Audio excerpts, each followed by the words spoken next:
السلام عليكم ورحمة الله تعالى وبركاته. الصلاة والسلام على أشرف رسول الله وعلى آله وصحبه أجمعين.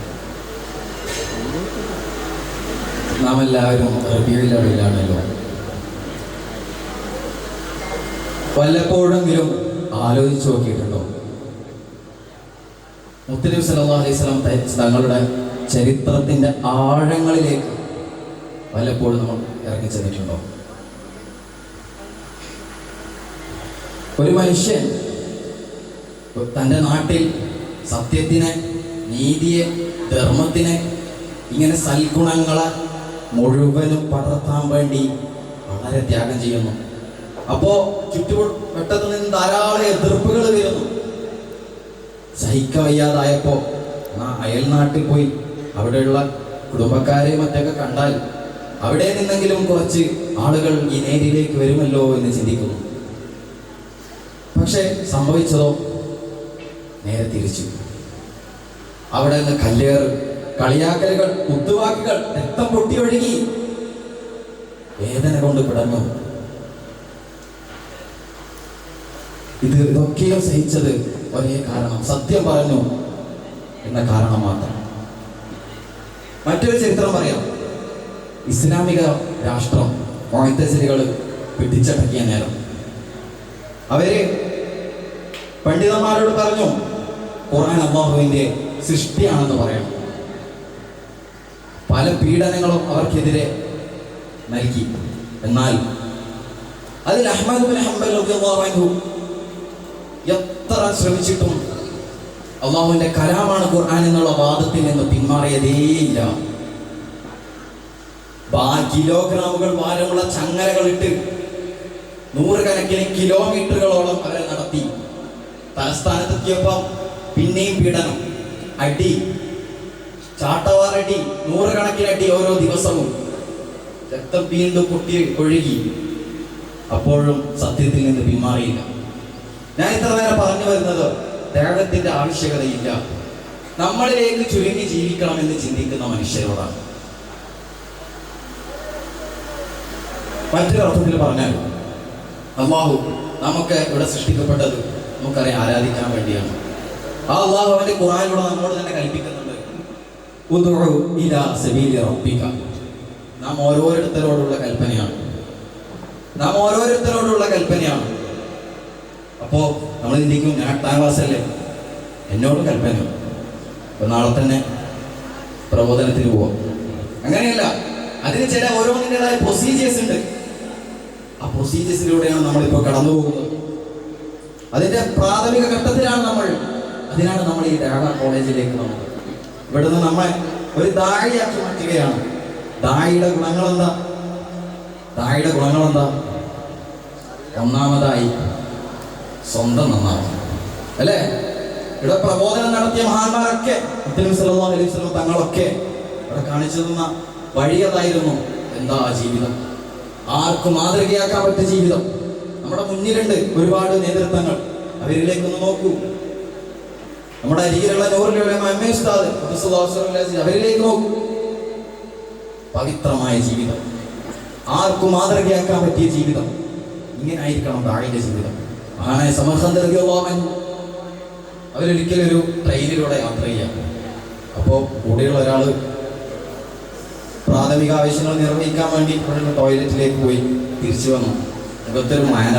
എന്താ, ആവശ്യം നിറവേറി കഴിഞ്ഞില്ലേ? ഇല്ല. എന്താ, തീരെ വൃത്തിയില്ല, വാസന. സമർഖന്ദി റളിയല്ലാഹു അൻഹു അവിടെ നിന്ന് എണീറ്റ് പോയി കുറച്ച് കഴിഞ്ഞ് തിരിച്ചു വന്നിട്ട് പറഞ്ഞു, നിങ്ങൾ പോയിക്കോളൂ. പോയി നോക്കുമ്പോൾ വലിയ അത്ഭുതം. അവിടെ വൃത്തിയാക്കി വെട്ടിപ്പാക്കി വെച്ചിരിക്കുന്നു. ആരാ? ആ കാലഘട്ടത്തിലെ വലിയ മഹാനായ, വലിയ പണ്ഡിതനായ ഒരു വ്യക്തിത്വം. ഈ സംഭവം കണ്ട് പലരും അന്ന് അവിടെ ഉണ്ടായിരുന്ന ആളുകൾ നന്മയിലേക്ക് വന്നു എന്നാണ് ചരിത്രം നമ്മൾ പഠിപ്പിക്കുന്നത്. ഇതാണ് ഞാൻ പറഞ്ഞത്, നമ്മൾ നന്നാവുക.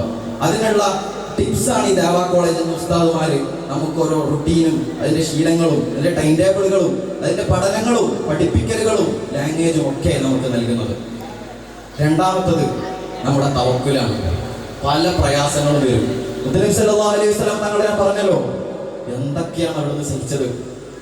ഈ സത്യം പ്രബോധനം ചെയ്യപ്പെടാൻ വേണ്ടി മാത്രം എത്രയോ നബിമാർ ഷഹീദായി പോയിട്ടുണ്ട്, ചാട്ടവാറടി കൊണ്ടിട്ടുണ്ട്, കുടുംബത്തെ മൊത്തമായി നശിപ്പിക്കപ്പെട്ടിട്ടുണ്ട്. അപ്പോഴൊക്കെ അവര് പലായനം ചെയ്യപ്പെടേണ്ടി വന്നിട്ടുണ്ട്. അപ്പോഴൊക്കെ അവരിൽ പിടിച്ചിരുന്നത് ഈ ഉദൂ ഇലാ സബീലി റബ്ബിക എന്നുള്ള ആ മാർഗത്തിൽ ഉറച്ചു നിൽക്കാൻ വേണ്ടിയാണ്. ഇനി ഏതൊക്കെയാണ് അള്ളാന്റെ മാർഗം? ഓരോരുത്തരുടെ ഓരോ ശൈലിയായിരിക്കും. ആ മുസ്ലിങ്ങളാകുമ്പോ ഇസ്ലാമിന്റെ മനോഹാരിതയെ പറഞ്ഞു കൊടുക്കേണ്ടി വരും. ഇനി വിദഗ്ധക്കാര് പുത്തന്മാദികൾ ഇസ്ലാമിനെ പൊളിക്കാവുന്നവരും അവരോട് നാം അങ്ങനെയാണ്, ഇതല്ല, ഇതാണ് ശരി, ഇതാണ് ശരി, ഇതാണ് ശരി, നിരന്തരം ഉണർത്തി കൊടുക്കേണ്ടി വരും. അതിലേക്ക് മറ്റുള്ളവര് ചെന്നുപെടുന്നതിൽ തൊട്ട് അവരെ സംരക്ഷിക്കേണ്ടി വരും. പിന്നെയുള്ളതാരാ? പിന്നെയുള്ളത് തെറ്റ് ചെയ്യുന്ന, അല്ലെങ്കിൽ തെറ്റിൽ അകപ്പെട്ടു പോയ പാവങ്ങളായ യുവാക്കളടക്കമുള്ളവരുണ്ടല്ലോ, അവരെ നന്മയിലേക്ക് കൊണ്ടുവരണം. അത് കാലഘട്ടത്തിനനുസരിച്ച് അതിനുള്ള പല മാറ്റങ്ങളും വരും. പിന്നെയുള്ളത് എന്താ? നമ്മുടെ സുഹൃത്തുക്കളിൽ നമുക്ക് ദൈവത്തെ നടത്താൻ പറ്റും. പ്രലോഭനങ്ങളുടെ കാലഘട്ടമാണ്. ഈ ദർസ് മേഖലകളിൽ നിന്ന് ആളുകളെ വലിച്ച് കൊണ്ടുപോകാൻ വേണ്ടി മാത്രം പരന്തുകൾ റാഞ്ചാൻ വേണ്ടി കാത്തു നിൽക്കുന്നുണ്ട്. ദർസൊക്കെ പഠിച്ചെന്ത് നേടാനാണ്? ഈ ചിന്താഗതിയുമായി നടക്കുന്ന നമ്മുടെ കൂടെയുള്ള സുഹൃത്തുക്കൾ, അവരോട് നമ്മൾ പറയണം, അവർക്ക് നമ്മൾ കാണിച്ചു കൊടുക്കണം, ഉദാഹരണങ്ങളെ കാണിച്ചു കൊടുക്കണം. നമുക്ക് എന്തൊക്കെ നമുക്ക് ചെയ്യാൻ പറ്റുന്നത്ര മറ്റാർക്കും ചെയ്യാൻ പറ്റില്ല എന്നുള്ള വലിയ മാതൃകകളെ നമ്മൾ കാണിച്ചു കൊടുക്കണം. പിന്നീട് ഞാൻ പറഞ്ഞല്ലോ, കാലത്തിനനുസരിച്ചുള്ള മാറ്റങ്ങൾ നമ്മുടെ ത്യാഗത്തിൽ കൊണ്ടുവരണം. അതിനുള്ള ഹിക്മത്തുകൾ നമ്മൾ ഈ കോളേജുകളിൽ നിന്ന് പഠിച്ചെടുക്കണം. ബിൽ ഹിക്മത്തി എന്ന് ഖുർആനിലെ ആയത്തിന്റെ വാക്യായി കാണാം. തത്വജ്ഞാനമെന്നും ഖുർആനെന്നും ട്രിക്കുകൾ എന്നൊക്കെ അർത്ഥം വെച്ചവരുണ്ട്. ഒക്കെ നമ്മൾ ഇവിടുന്ന് പഠിച്ചെടുക്കുന്നുണ്ട്. അത് നമ്മൾ പഠിക്കുക എന്നുള്ളതാണ് ഇപ്പോഴത്തെ നമ്മളെ ദൗത്യം. രണ്ടാമത്തെ ദൗത്യം നല്ല ഉപദേശങ്ങൾ. വയത് പറയാൻ പഠിക്കണം, എഴുതാൻ പഠിക്കണം, നന്നായി സംസാരിക്കാൻ പറ്റണം. ഒരു ട്രെയിനിൽ യാത്ര ചെയ്യുമ്പോൾ പോലും നമ്മളെ കൂടെയുള്ളവരോട് നന്നായി സഹവസിച്ചാൽ ഈ വസ്ത്രത്തോട്, ഈ മതത്തോട്, ഈ ആശയത്തോട്, ഇതിന്റെ നേതൃത്വത്തിനോട് അവർക്കൊരു അടുപ്പമുണ്ടാകും. പിന്നെന്താ? നല്ല നിലയ്ക്ക് അവരോട് സംവദിക്കുക. അതായത് സംവാദം നടത്തുക എന്ന് അർത്ഥം വെച്ചവരുണ്ട്. അത് കാരണം മനുഷ്യർ 3 തരത്തിലാണ്. ചിലര് എല്ലാത്തിനെയും എതിർ മനോഭാവത്തോടെ കാണും, അവരോട് നമ്മൾ സംവാദം നടത്തേണ്ടി വരും. മറ്റു ചിലരും സാധാ ബുദ്ധിയുള്ളവരെ, അവർക്ക് ഉപദേശം നൽകിയാൽ തന്നെ അവർ നന്നാവും. പിന്നെ ഉള്ളത് ബുദ്ധിജീവികളായിരിക്കും, അവരോട് വലിയ ഗഹനമായ വിഷയങ്ങൾ സംസാരിക്കേണ്ടി വരും. ഇപ്പോഴൊക്കെ ഞാൻ പറഞ്ഞല്ലോ, ഓരോ ഈ 3 മേഖലയുള്ളവരോടും നമ്മൾ പ്രബോധനം നടത്താൻ വേണ്ടിയും പല ട്രിക്കുകളാണ് ഉപയോഗിക്കേണ്ടത്. അപ്പൊ അതൊക്കെ നമ്മൾ ഇവിടുന്ന് പഠിച്ചെടുക്കണം. പിന്നീട് കാലഘട്ടത്തിനനുസരിച്ച് നമ്മൾ ആ മാറ്റം എന്ന് പറയുന്നത്, പണ്ടൊക്കെ നമുക്കറിയാം വിനയം വേണം, സാധാ വസ്ത്രം ധരിക്കണം എന്നൊക്കെ നമ്മൾ പറയും, ഒരു സാധാ ആവശ്യമുള്ള വാഹനത്തിൽ സഞ്ചരിക്കണം. എന്നാൽ നമ്മൾ ചിലർ ചോദിക്കും, നിങ്ങളുടെ നേതാവ് പെൻസിലാണല്ലോ പോകുന്നു, മന്ത്രിമാരെ കാണുന്നു, രാജാക്കന്മാർ കൂടി ഇരിക്കുന്നു, എന്താ അത്? അപ്പൊ നമ്മൾ പറയണം, അത് ദേവത്തിന്റെ ഒരു ട്രിക്കാണ്. ഒരു മന്ത്രി ഇന്നോവയിൽ വന്നിരിക്കുമ്പോ, ഒരു മുസ്ലിം നേതാവ് പെൻസിൽ വന്ന് കീയുമ്പോൾ അദ്ദേഹത്തിന്റെ നിവേദനങ്ങൾക്ക് വലിയ പരിഗണന ഇവിടെ നൽകും. അതിനു വേണ്ടിയാണ് നമ്മൾ അവർക്ക് ഉണർത്തി കൊടുക്കണം. പിന്നീട് ദീർഘമായ യാത്രകൾക്ക് മറ്റുള്ള ആവശ്യങ്ങളൊക്കെ ഉണ്ട്.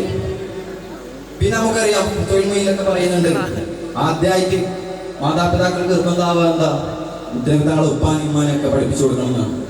അപ്പൊ പുതിയ കാലത്ത് ആളുകളോട്, മക്കളോട് പിടിച്ചിരുത്തി ഇതൊക്കെ പഠിച്ചു കൊടുത്താൽ അവർ പെട്ടെന്ന് ഗ്രഹിക്കാനെന്നില്ല. അപ്പൊ കാലത്തിനനുസരിച്ചുള്ള മാറ്റം എന്താ? ഈ അടുത്തൊരു ഗാനം, മുത്ത് നബിയുടെ പേരെന്താ ഇങ്ങനെ തുടങ്ങുന്ന ആ ഫത്ഹുൽ മുഈനിന്റെ ഇബാറത്തിൽ ഇന്നത് ആദ്യം പഠിപ്പിക്കണം എന്ന് നിർബന്ധമുണ്ടല്ലോ. അതിങ്ങനെ വഴിക്കൊഴി ആ പാട്ടിൽ ഓരോന്നായി കൊണ്ടുവരിക. അങ്ങനെ ഗാനത്തിലൂടെയുള്ള പ്രബോധനം. ഇതാണ് ഞാൻ പറഞ്ഞത്, പല വഴികൾ, പല ട്രിക്കുകൾ. പിന്നെ ത്യാഗത്തിന്റെ ആവശ്യകതകൾ, ഇതൊക്കെയാണ് ഇവിടെ വിശദീകരിച്ചത്. ഇതൊക്കെ മനസ്സിലാക്കിക്കൊണ്ട് നാം പ്രവർത്തിക്കുകയും ജീവിക്കുകയും ചെയ്യണം. ആദ്യമായിട്ട് ഈ ദഅവാ കോളേജുകളിലും ദർസ് മേഖലയിലും പിടിച്ചു നിൽക്കണം എന്നൂടെ നിർത്തിക്കൊണ്ട് ബാക്കിയുള്ള കാര്യങ്ങൾ ഇവിടെ പഠിച്ചു തീരുമ്പോൾ തന്നെ സ്വമേധയാ നമ്മളിലേക്ക് ആവാഹിക്കപ്പെടുമെന്ന് നിർത്തിക്കൊണ്ട് വാഹ്റദാന അൽഹംദുലില്ലാഹി റബ്ബിൽ ആലമീൻ. അസ്സലാമു അലൈക്കും.